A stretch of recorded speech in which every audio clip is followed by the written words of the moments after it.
Hi everyone, it's Linda here from Banjo's Bead House with our weekly Facebook Live video, and this week it is part 2 of the first project in the Bead with Linda box, which we're doing as part of Seed Bead September this year. So you'll remember last week we started working on our little sparkly earring. So that's him up nice and close, and today we're going to finish him off. So I am going to tip you guys down and we will have some fun finishing off. So when I left you last week, we were just putting on the cup chain, and I left the homework as it was to finish sewing down this cup chain and doing another row of the silver seed beads. So how do we finish off from there? Well, I still have a working thread on my back. So you can see I'm holding that out to the side as I start cutting on this side. And you want to keep your scissors nice and straight. You don't want to create a curve in either direction because you'll wind up warping your work, and that's never ever ever fun. So we are just going to cut, and that's right where I've got glue, so I am meeting some resistance. Yeah, glue is always fun in beadwork, where you can work with it when it's a little bit wet. I didn't, and yeah, paid the price with a needle again.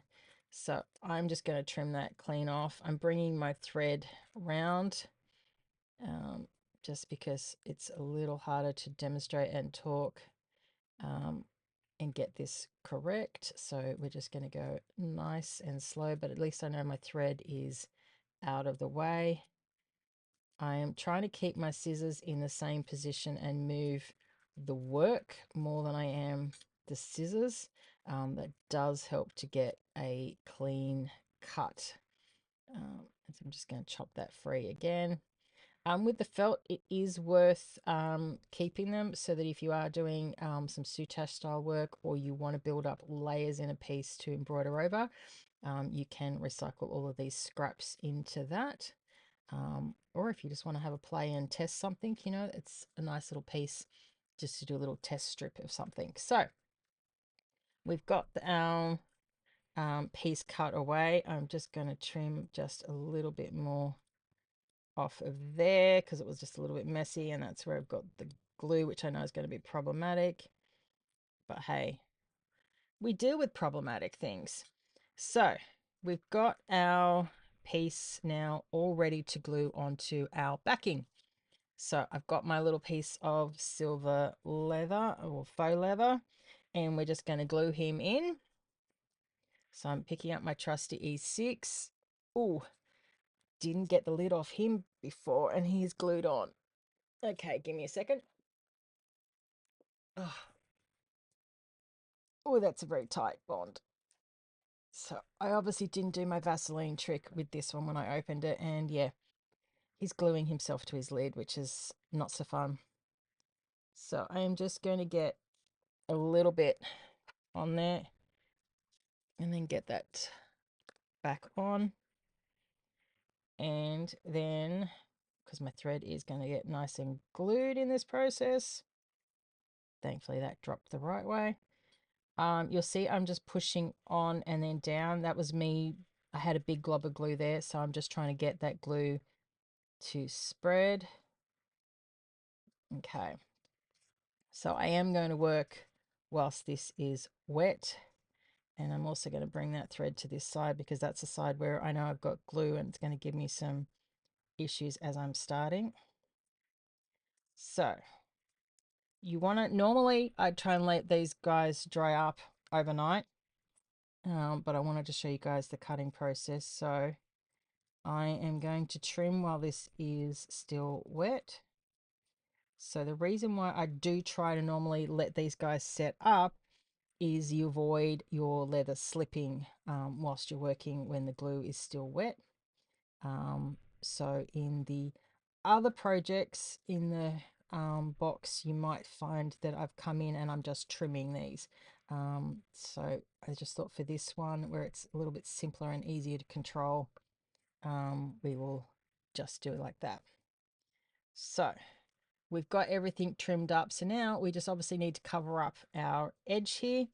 And we're going to do that using brick stitch, and we're going to use the O beads. So this is the vitriol one. So it gave me a lot of sparkle.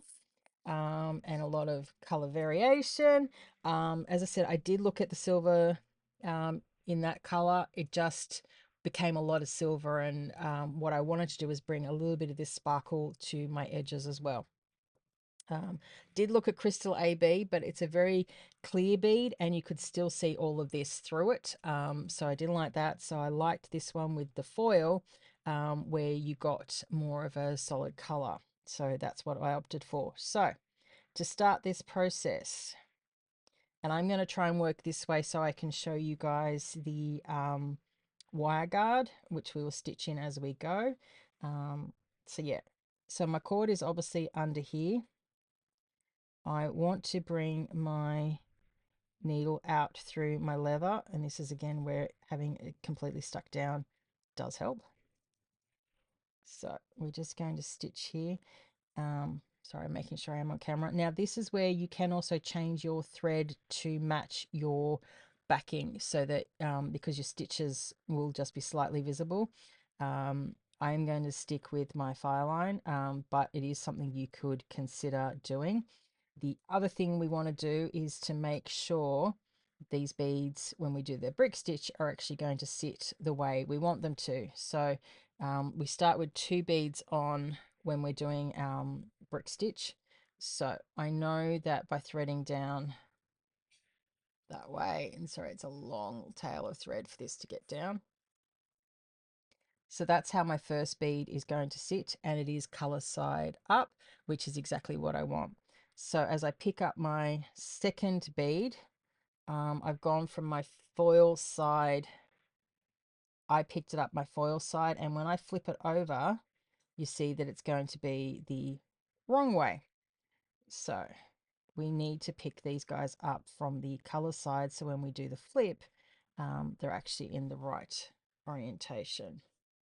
So if we now pick it up from color side and we do our little flip, now he's going to sit the right way. So the next fun part of when you're doing your brick stitch edging is to get these guys to sit nicely as you start. Now that first one's always going to be loose until we've come back and actually finished it off. The great thing with the size of these, however, is you can try and at least get them held in your fingers so you can see that, yes, that is the way I want it to look. And you can kind of get your thread set up to where you want it to be. And my leather has slipped a little bit already. And from here, it's just piercing through that leather, through the felt, and you want to come up between the row of seed beads and your cup chain. And you're just going to slip your stitch in there. You're going to go through that edge bead. So that's my O bead being my edge bead there. And we're just going to get him held in place. So yes, this first one is going to be loosey-goosey. You do want to just hold it down so you can see, yes, there is enough thread, there is enough gap, and it's not going to cause a problem. And then we repeat. So, because we know we're flipping, we're going to pick up from the color side. And of course, I'll make sure that this works for you guys. But yep, pick up from your color side, so needle down through the color side. So when you do your flip, it does sit. Now, obviously, if you're working with an opaque bead that's the same color on either side, it's not a problem. This in particular, because I do want that vitriol to always be on the outer side, you do need to be careful when you're picking up your beads.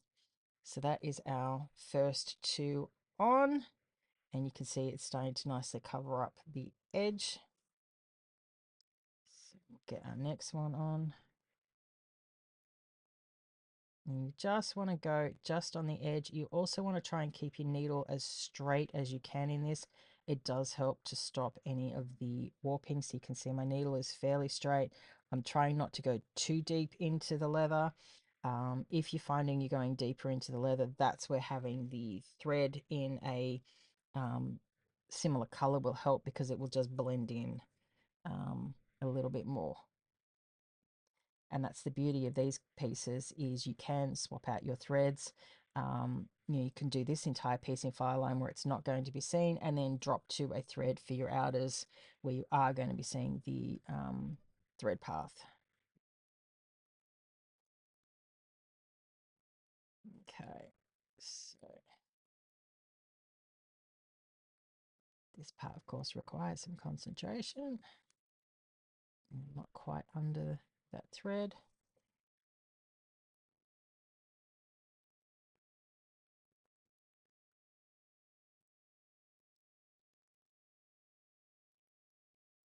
Okay, so we're coming up onto the top.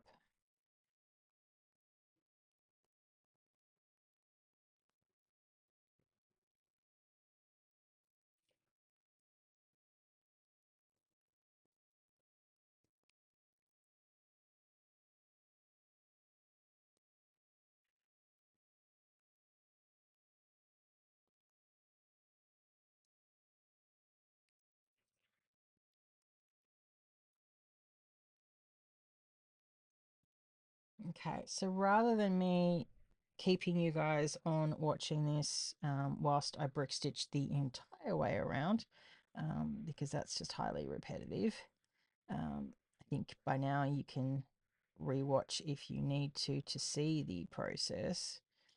We'll just get a couple more on, and then I'm going to weave my way back up to the top, and we'll put the wire guard on, which would be the last step when you finish off, but we will do it midway through. So I'm just going to pop one more on.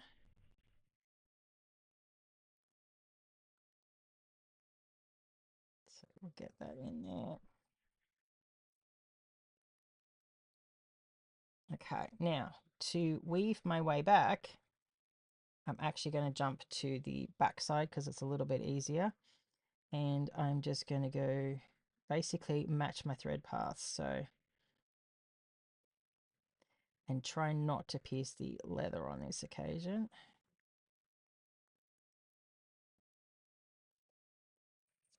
Oops. So as I said, normally you do this part when you've actually finished the complete all of your O beads, and not just leave one hanging like I'm doing on this side. But I want to show you guys how to do the wire guardian, and I don't want to have to keep you guys on here for forever. So we are very close to the top. I'm happy with using this one and this one as where my wire guard is going to come out of. So you're just going to pick up your wire guard. Now, if you find your thread slides out, it's not a faulty wire guard. Remember, these guys were designed for jewelry wire, not beadwork. There are something that us beaders have adapted to use for ear enclosures and ways of connecting our beadwork. Sometimes you might just need to grab a pair of pliers and just close the gap on one side. Using skinnier needles will help it from stopping popping off as well. You will also find that thread will often pop out of that channel. It's just the nature of working with these little guys. Yeah, they're a little fiddly, but they are worth it. So, just as I did to get my path there, I'm just going to create a circuit. Now, sorry, there's a little catch in my file line, which I'm getting out. So I'm going to go back up through that O bead. And ideally with these guys, I like to try and get 2 or 3 thread paths through my wire guard. Because it is the point where you are joining things, you want to make that as strong a point as you can. And I think I've just come out with the same side I went down, so this is going to be fun.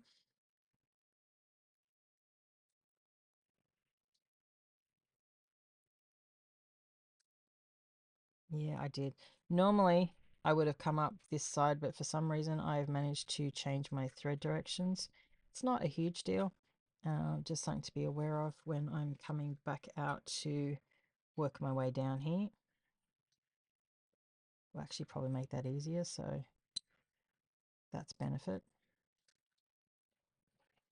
Okay, we're just going to do one more. So you can also start with your O-bead addition at the top to get these two perfectly um, centered exactly where you want, and then do this step when you have actually completed all of your edging. So, you know, it's up to you how you wish to add it. That's getting really tight in there. I don't want to force that, so we'll be doing 2 thread circuits, not 3, just because it's already very tight in there, and I do not wish to cause any problems with that wire guard. And so I can come back out of there, which is where we were up to, and then I can keep going with adding more of my O beads. And as you can see, I've got, you know, leather that isn't completely bonded because we've done this straight away. The leather is more to help hold this into place whilst you are doing your stitching. So it's, yeah, if you can get it more time to dry, you're not going to have flaps and slips, but we did this whilst it's wet and it's not fully bonded because it does take 15 minutes for that first cure to happen. But the stitching down process will actually secure this to the earring, so I'm not actually worried that we've got that. It's just that you've just got to be careful when you're working. So I'm just going to tuck this last one on, and then we're going to switch to my finished one. So you can see there we have, oops, and I was off camera, sorry, I wasn't looking. Okay, so we've added just a couple more on. We've got our wire guard in, so hopefully that was on camera. If not, I'll be refilming that and posting it up on YouTube for you guys. So yeah, that is, the rest is just to edge all of that off and make sure that, you know, keeping your leather in check. When you've done, obviously clean off your threads. You'll have your lovely colorful line of your O beads all the way around your edge. You'll have your wire guard in, and then all you need to do is grab some ear hooks. So I've got one. So then it is just opening up your ear hook, threading straight onto your wire guard and closing, and you are done. Now, if you don't like working with wire guards, you could stitch in a closed ring and attach the same way and just have a lower loop down. You can have that embedded into your work as you're going. That's just an alternative. But yeah, that is one completed one. I will post the pair up once I've got this one finished over the weekend. So that'll be my homework. And I will be back next week as we start the second project in the Bead with Lynda series for Seed Bead September. Um, Thank you to everyone who has purchased advent boxes from us in the last week. You've had Mum and I doing many, many happy dances as those orders come in. There is definitely a clear favorite amongst them all, which has surprised me, but it's also made me very proud because it's got two of my favorite designs in that one. So yeah, really, really happy to see all those orders. Today is the last day for the pre-order bonus, but pre-order is open until next Friday. So you do have until the 19th to place your order for one of those guys. We've already got a lot of the components here, so we're actually going to be starting to bag and box those guys up over the next week or so. And then as the rest of the bits come in, be working on more of it to have those out to you guys in early November so that they're there in plenty of time for you guys to have fun in December, discovering all the little treasures and creating all of the little pieces. So I will be back next Tuesday, sorry, next Friday. Shorting myself out here. Have a fun, safe, creative weekend. And for those of you taking Snap, Crackle, and Pop with me on Sunday morning with Paula, I will see you then. Bye for now.